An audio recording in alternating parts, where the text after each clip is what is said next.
آج آپ سے غسل کا مسنون جو طریقہ ہے وہ بیان کیا جائے گا کہ غسل کا مسنون طریقہ کیا ہے۔ صاحب ہدایہ نے اس عبارت میں غسل کے مسنون طریقے کو بیان کیا ہے، اور یہ طریقہ حضور نبی کریم صلی اللہ علیہ وسلم سے منقول کیا گیا ہے، جس کی تفصیل یہ ہے کہ غسل کرنے والا سب سے پہلے اپنے دونوں ہاتھوں کو گٹو سمیت دھوئے، اس کے بعد اپنی شرمگاہ کو دھوئے اور دیکھے کہ اگر بدن پر ادھر ادھر نجاست کہیں بھی نجاست لگی ہے تو وہ اسے صاف کر لے۔ اس کے بعد جیسے نماز کے لیے وضو کیا جاتا ہے اسی طرح وضو کرے، البتہ پیروں کو نہ دھوئے۔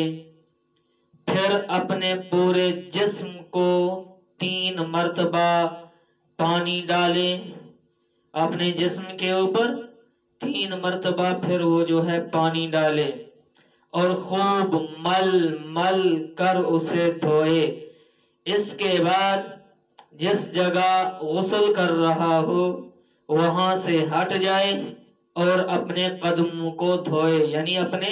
دونوں پاؤں دھوئے۔ یہ غسل کا مسنون طریقہ ہے،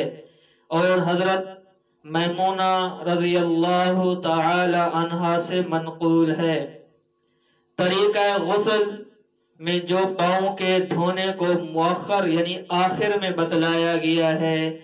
یہ اس صورت میں ہے کہ جب انسان ایسی جگہ غسل کرے جہاں غسالہ غسل کا جو پانی ہے وہ جمع ہوتا ہے اور پیروں کے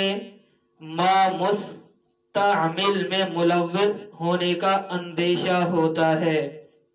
لیکن اگر کوئی شخص کسی تخت پر بیٹھ کر غسل کرے یا پکے فرش پر غسل کرے یا کسی ایسی جگہ بیٹھ کر غسل کرے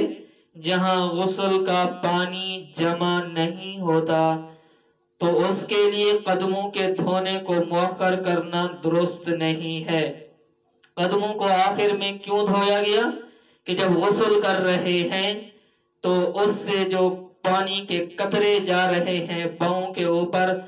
اور خراب قطرے بھی جا سکتے ہیں، تو اسی وجہ سے پاؤں کو بھی دھو لیا جاتا ہے۔ ہاں، اگر کوئی ایسی جگہ بیٹھا ہے جہاں پانی نیچے ہی جا رہا ہے، پاؤں کو لگ ہی نہیں رہا، صاف جگہ پہ بیٹھا ہے، تو پھر دھونا لازمی نہیں ہے، بلکہ جس طرح ابتدا میں دیگر اعضائے وضو کو دھوئے اسی طرح قدموں کو بھی دھو لے۔ آغاز غسل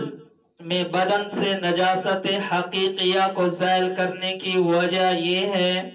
کہ اگر بدن پر نجاست لگی ہوگی اور اسے صاف نہیں کیا جائے گا تو پانی لگنے سے نجاست پھیل جائے گی اور پورا بدن نجاست سے متاثر ہو جائے گا۔ اس لیے بہتر یہی ہے کہ پہلے اسے دھو کر صاف کر لیا جائے۔ یہ غسل کا جو ہے مسنون طریقہ ہے۔